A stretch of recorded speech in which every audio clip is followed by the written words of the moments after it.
YouTuber തൊപ്പിക്കും സംഘത്തിനുമെതിരായ പരാതിയിൽ പ്രാഥമിക അന്വേഷണം തുടങ്ങി കളമശ്ശേരി പോലീസ്. നാല് സൈഡിൽ നിന്നും പോലീസാ. തൊപ്പി ഊരിയിട്ട ഷഡ്ഡി വരെ പരിശോധിക്കണമെന്നാ മോളി നോട്ടർ. നീ എന്താ ആലോചിക്കുന്നത്?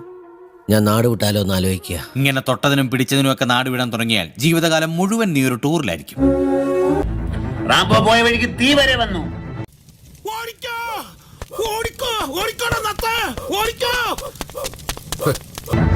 എന്റെ പേര് പലയിടത്തും പരാമർശിക്കുന്ന ഞാൻ കാണുന്നുണ്ട്.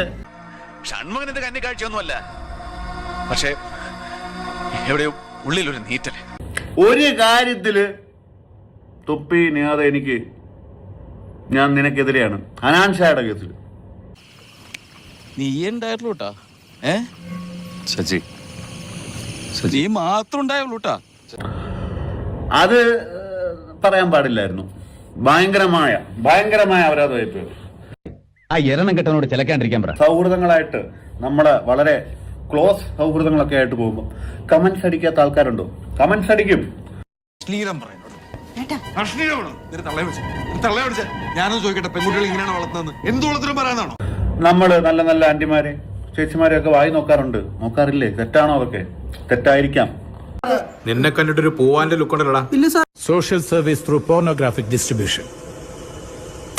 8 വർഷം കഠിന തടവ്. അതെങ്ങനെ തെറ്റാവുന്നത്? അത് നമ്മളെ കൂട്ടുകാരന്റെ ആരെങ്കിലും ആവുമ്പോ എല്ലാരും നെഞ്ചത്തിട്ടടിക്കുക. ഉമാരുടെ തന്നെ കുഴി തോണ്ടിക്കൊണ്ടിരിക്കൂ. ഉമാരെല്ലാരും ഒരുമിച്ചുണ്ടായിരുന്നപ്പോ ഉള്ള കാര്യങ്ങള് ഇവന്മാര് അങ്ങ് പുറത്തു വിട്ട് ഇവന്മാര് തന്നെ വലിച്ചു കുത്തിയിരിക്കുക. എന്റെ കാര്യം ഓർത്ത് നിങ്ങളാരും വിഷമിക്കണ്ട. പിന്നെ നീ എന്ത് ചെയ്യാൻ പോണു? അതിപ്പോ ഇവനെ കൂലിപ്പണിക്ക് വിട്ടിട്ടാണെങ്കിലും ഞാൻ എങ്ങനെയാലും ജീവിക്കും. ഞാൻ നിന്റെ അടിമേ.